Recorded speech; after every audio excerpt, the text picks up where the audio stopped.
Welcome. Thank you very much for joining with us this day. I believe the Word of God is life unto them that find it and get it.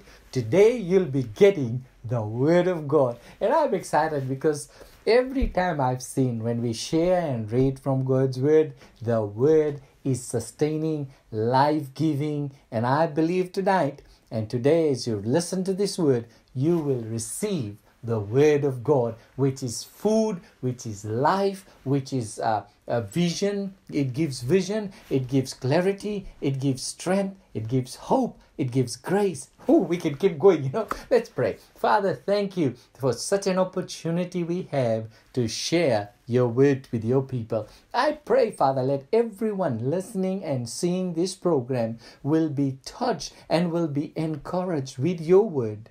Yes, your word is life. Your word is life-changing. And I pray, Lord, that what you have intended from your word, let it become theirs in Jesus' name. Amen. Well, today I want to share something interesting called the creative nature of God's word. The creative nature of God's word. God's word is creative. Every time God says something, it comes to pass. There's never been a word that God has said that did not come to pass. God is the only one who can say something and it will come to pass. Because he believes that. He has faith in what he says. He doesn't go and say, well, let me say something and see if it happens. No. God does not waste his words. God knows if I say this, it will come to pass. Now, how can that nature of God be a blessing to us today? And we're going to study that. So, in the book of Isaiah, chapter 55, so I'm going to read a couple of places here in scripture and let's see what the Bible says. In the book of Isaiah, chapter 55, and I know many times when we hear these scriptures or these passages of scripture, we think we know it, and obviously probably you do. But let's just go and read it as if you didn't hear this, didn't know this, and with a new desire to learn. And as we do this, you will see great things in here. Okay, in the book of Isaiah, chapter 55, and reading from verse 11, it says, so the Lord God Almighty is prophetically saying this to Isaiah the prophet, and see what he says. He says, so shall my word be. Now he was comparing with the rain that comes down and earth waters the earth and brings forth fruit. So the water that comes down has a purpose. The rain that comes down has a purpose. It doesn't just fall from heaven and doesn't do nothing. It's intended is to make the earth flourish and bring forth fruit so that it will give bread to the eater and food to the people who are looking for it, the growth of the vegetation. So here it says, as is the purpose of rain to bring forth fruit and life, the same is God's word. So God says, so shall my word be. So what is God's word going to be? So shall my word be that goes forth from my mouth, not your mouth now, God's mouth. It says, it shall not return to me void or purposeless or without accomplishing something. So there is not a word that God speaks that comes back empty. You see that? Everything God says will come to pass. That's what he said. Whatever I say. And now, don't ever think that God just sits around and does nothing and says, okay, let me say this. No, it's not even unlike most of us who just say anything they want to say, regardless without thinking and seeing what the repercussions of those words will be. They just speak it. But I'm telling you, we should know the words we speak and we should think about the words we speak. Just like God, he says, for my words that goes out of my mouth shall not return to me void or without accomplishment, but it shall accomplish what I please. So here we see whatever is written in the Bible, which is a record of what God said, and what he's still saying through those words, because God's words are eternal, it doesn't change. So God is still saying those words. You cannot say God said it and now he's not saying that anymore. No. Since God is, not he was, he is.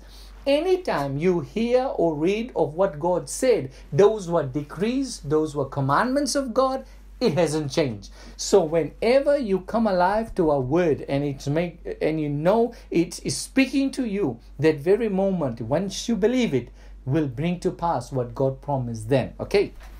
It says, and it shall accomplish to what I please, and it shall prosper in the things for which I sent it. So that means if God says a particular thing, say, let there be greenery, there will be greenery. If God says to the prophet Isaiah that they will not go into captivity, so no matter what the situation is, no matter how much the enemies may have gathered around them, if God says you are not going into captivity, you are not. But if God says you are going into captivity, then there is no power of your own that could have stopped Jerusalem or Israel from going into captivity. So what are we learning here?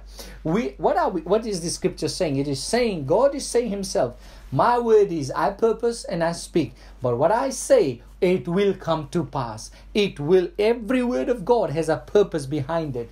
So we see, whenever, overall, if you look at it, whenever you see a word concerning God's promise and grace or healing, it is true. He wants you well. So before he heals you, he sends his word. Now that's the nature how God does things. I just want to say it at the beginning of this program. You must learn this thing. Anything that God does, he does it by saying it first. That's the nature of God. Many times we want to see the effect of what God said come to pass before we can believe him, what he said. That doesn't work that way. You believe what he said, and what he said will come to pass in your life. How about that? Amen. It's like this. Jesus was the Savior of the world. Now, he came to Mary and said, the angel of the Lord brought the word of God to Mary and said, this is what God intends to do with you. If you take it, you will be pregnant and have a child, and he will be Savior of the world. And so Mary said, let it be unto me according to your word. So that word, that very moment, by the miracle power of God, became flesh, incarnate flesh in the womb of Mary. The interesting part here to note is, before God could save us, send as a Messiah, a Savior, he had to send a word. Same thing in the Old Testament.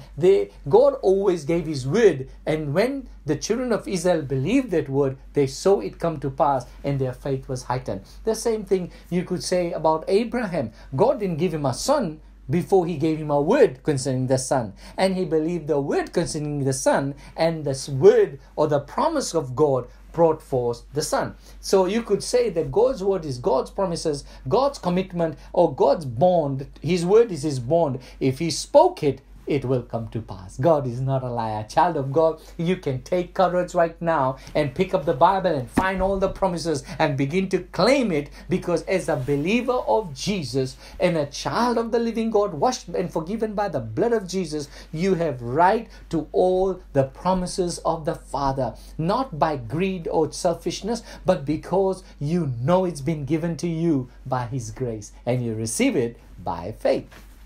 Okay, so we see anything that God does, even the children of Israel, before God brought them out of Egypt, what did he do? He sent Moses with a word to say them, I've heard your prayer and I'm going to deliver you. But they could have looked and said, but how can you deliver us? Right now, the country of Egypt, actually Egypt itself, had become the superpower of the world. Look at the glory and the grandeur of Pharaoh. There is no way we can say that he's going to let us go. Look at how much they've got us into slavery. Every work probably done is done by us. Impossible. Yes, I know God says he's going to deliver us, but there is no way. Moses, if you said this 40 years before when you was a prince here, we would have believed it. But they heard the word. And Moses keeps telling them and went forward before Pharaoh and told Pharaoh also that. He challenged Pharaoh. Amazing. Why? Because he trusted that the word God gave, he's going to fulfill it. And we know what happened. God judged Egypt, and then they let him out, and they came out. And God said, you must always remember. Remember what? What God said came to pass. Amen. Like the same way, I believe when you read Joshua is one person I remember. He always said, not one good God or good promise that God gave has failed. All have come to pass. He was with Moses. He heard the promises God gave to Moses, and how Moses came and told the children of Israel, and he was the one who led them. God appointed Joshua as after Moses, that you are the one who's going to lead the children of Israel into the promised land. And they went, they saw everything God prophesied and said before came to pass. Now what I want to tell you right now is, why are you doubting the promises of God in your life? Why are you looking at your problems and saying it is too hard, it's too impossible? Look at the world and saying, well, look at what's happening in the world. Exactly what everybody else could have said, exactly what Abraham could have said at his age, exactly what Moses and the children of Israel were saying. Every time when God gives a promise, every circumstance might be out of the normal of that word. That means you must be talking about healing, and there is sickness all around you and in your body in the doctor's report. But if you would choose to believe the word of God, it will come to pass. The word will come to pass. Every time God did something powerful, it had to be on the basis of someone believing the word of God. And I hope today you will get to do that. In the book of 1 Peter chapter 1 verse 23, a lot of people think they just was just saved like that without any kind of supernatural. Let me tell you the supernatural that took place. 1 Peter 1:23 says, having been born again. How were you born again? How did you come to know Jesus? This is how it was. Not by corruptible or perishable seed, but incorruptible through the word of God. What is the word of God? Which lives and abides forever. As I said, you cannot say God said, the Bible is an old book. The Bible is the most now book. It is the one book that has never been old. It is not one word that has never been passed. The Bible is, because God is, the word is, and everything God promised will be yours and is going to manifest if you would believe it today. If you will with your open arm and receive and say, Lord, I believe your promise. So how are you born again? How are you born again? The Bible says, being born again, not with corruptible word of some ideologist or some guru or some leader. We were born again by the word of God. It doesn't need to be the pastor who preached to you. Anyone who was called by God. It could be a believer who preached the word, and the Spirit of God took that word and began to move in your life. It was the word of God that got you born again. It was the word of life. Even today when we preach, we are preaching the Bible, the truth of Scripture. What is it doing to you if you hear and believe it? It is bringing life to you, because Jesus said in John 6:63, the words that I speak to you, because it came of the Father, they are spirit, they build up the spirit, and they are life, they are Zoe, they are eternal, they are life-giving. Well, I tell you what, the word of the living God, though written in Scripture, though written in black and white, is living once believed and spoken out by faith. Amen. Hallelujah. Many times we are waiting for some miracle to happen for me to believe. The greatest miracle is that we have a book. We have a literature. We have a recorded documentation. What God said and He's saying and will continue to say. Ages and years and centuries have passed. The word hasn't changed. God hasn't changed. His desires hasn't changed for you. He is the same God.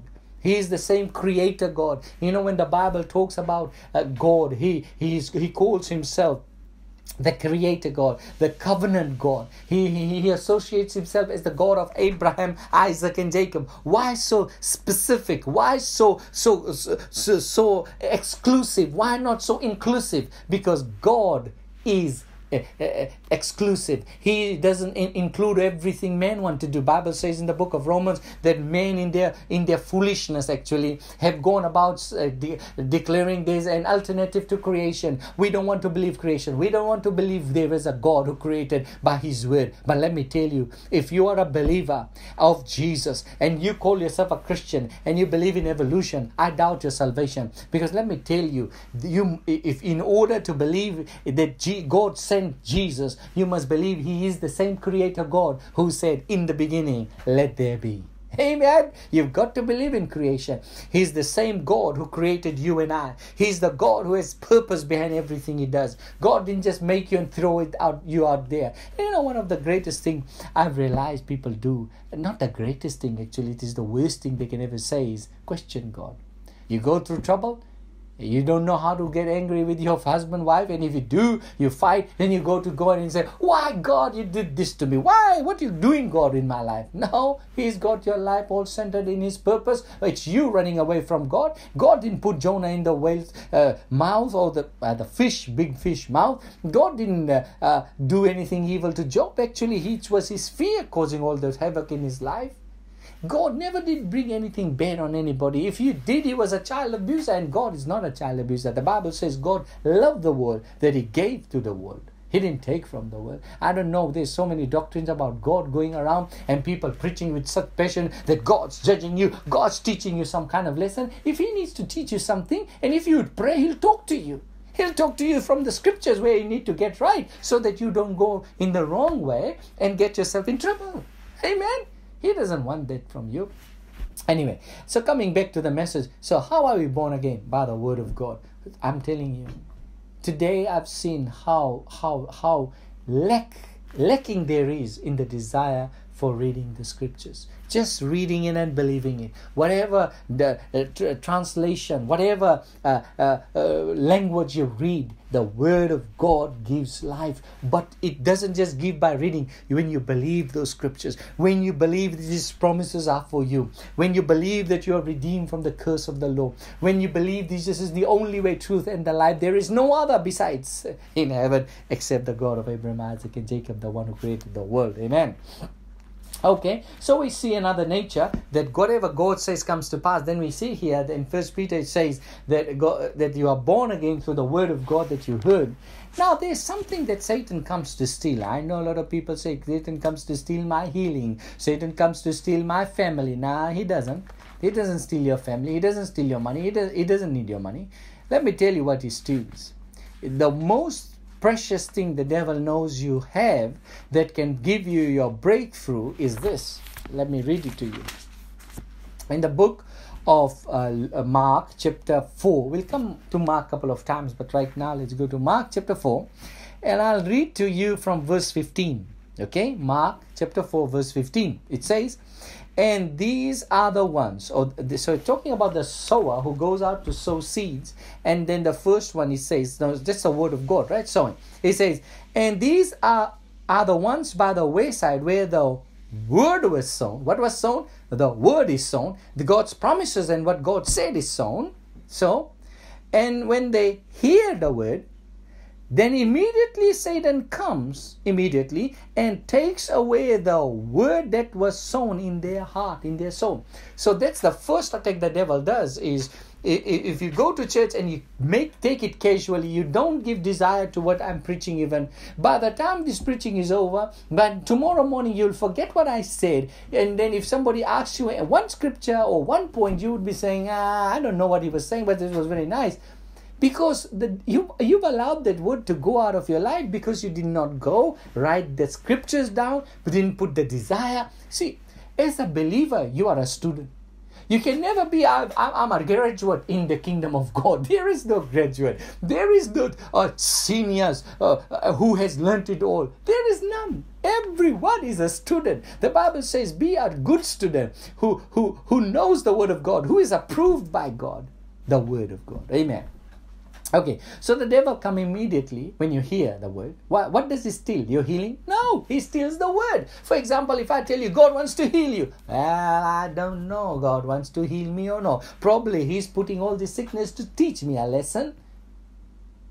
Many times people praise the devil is how strong the devil is. We got to be fasting and praying to cast the devil out of my life. No, you need to get to know who you are and what did God said about the devil and what did God said about you and how powerless he is and how powerful you are. The devil will leave you very fast. It won't be long before the devil is run away out of your life and you'll be set free. Why? Because you came alive to what God said. So he comes and steals the word from you. And how does he do that? By your giving no desire attention to the word, by you not going and reading it again, by you just saying, well, I don't know, it might not be for me. See the things that we say and do, the casual attitude we have to a God word, right? The casual attitude we have towards God's word is the reason why we don't see now the power of that word working in us, the gifts of the Spirit working in us, the miracles that God talked about. The book of Acts is full of it. I've been reading the book of Acts continuously, and I see that they were giving themselves to prayer. They were giving themselves to the word of God's grace, and how they went to the Old Testament and they'd recall what the promises and teach them. Even Paul and Barnabas and Silas and John Mark and Peter and James and all what were they doing?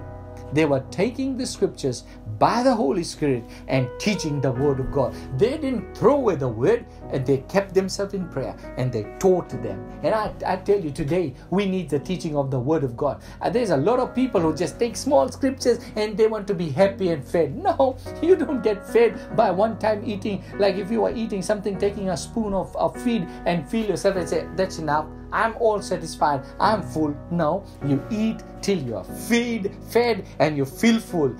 That's how you do that. You keep at the word of God, you read it, you study it, and guess what? You will feel full. And this is such a satisfying feeling. You will be excited about that feeling. And I tell you, if you continue in it, you will see your life change by that. Amen. Okay, verse 17. And let's go to verse 17. It says there, and these are the ones also, this is the second lot of that, stony ground, who hear the word and receive it with gladness, but they have no root in themselves, but endure for a moment. But afterward, when tribulation and persecution arises, why? For the word's sake, immediately they are offended and they stumble and fall away. Just because your needs were not met, your prayers were not done, brought to pass. Now you don't go find out reason why I didn't get healed, your prayers got answered. You don't find out the hindrances to prayer. You don't find out probably there's sin in your life that you didn't confess of. Probably God has been already speaking to you and not listening to him. Now there are more reasons why things don't go right in our life caused by us, not by God. God is the God who answers prayer. I'll show it to you in the word. That he gave his word. See, whatever God has to say is already said. He's not adding any new revelation. I'm always cautious of people who want to write something or get a book or some kind of theology and say, this is to support the Bible. This theology of this book is a addition to the Bible. The Bible is the Bible, full stop, the end, and the Bible doesn't need any support, okay? The word of God is written. When God says, thus said the Lord, he doesn't need a couple of other prophets in the world to come and thus said this prophet and this prophet, okay? You got God's word. So the persecution in your life, the trouble in your life, the situation that the devil creates in your families, and many times, what is it? To steal the word, to steal your time from studying the word, to staying with God, to being strong in his promises, to realizing, see, listen, the word of God is the promises of God, and the promises of God are God binding himself by this. If this is my promise, if you believe it, I will make sure it comes to pass in your life. Because there is not one word of mine that will go void or go without fulfillment. Amen. Hallelujah. I'm telling you, child of God, because the word says so. You can have what you say, but you've got to say what God said. See, many people are saying what they want to say. They want to say, well, I believe I'm going to have $1 million. Just because you say it doesn't mean you will have $1 million. You've got to say what God said in his word. That I am the righteousness of God in Christ Jesus. I am been forgiven of all my sins. I believe that Jesus is the only way, truth, and the life. There is no other way to heaven except by Jesus. I believe that I have the mind of Christ. I believe that that the spirit of fear doesn't rule over me, but that I have the spirit of boldness. Right? Well, and a sound mind. I walk in love because the love of God is poured in my heart and my life. I tell you something. You get the word of God going in your life, you got the anointing going in your life. You got the power of God going in your life. Amen. Spend time with the word. This week, just cut out all the distraction. Spend time in the word of God. Come to learn the nature of God. I tell you, the Holy Spirit is ready to teach you more than you've ever known before. The Bible says, David said, by your laws and by reading your testimonies, the stories of how victories were won, and all they did is just rehearse what God did to the children of Israel through the Exodus episode and reading through what Moses said. He said, by reading that, I've become wiser than even my teachers of the law. Amen. Praise God. And I'm telling you, many people are just looking after some new pastor, some new evangelist, some new doctrine. Let me tell you, you have God's word, which has never changed. And I tell you, a lot of pastors preach one thing today, preach another tomorrow. You don't want to follow them. You want to follow what God has been saying all the while. Amen. You don't need any new book to support the Bible. The Bible God can support His own self. He doesn't need help from men. And any doctrine, any religion that needs another book, another man to support itself is a lie. Okay? But you must believe the truth, and the truth is God's word. Well, it's a joy been sharing this word with you. I believe you will be strengthened, heightened. You will get into the word of God, and you will see the power. Oh, taste and see that the Lord is good. And I'm going to do part 2 of this, and we're going to see some more scriptures and great things that God in store for you. God bless you. Thank you for taking your time to hearing this word. Please hear this message again, and I know it's going to be a blessing to you. God bless you, and remember that Jesus Christ is Lord.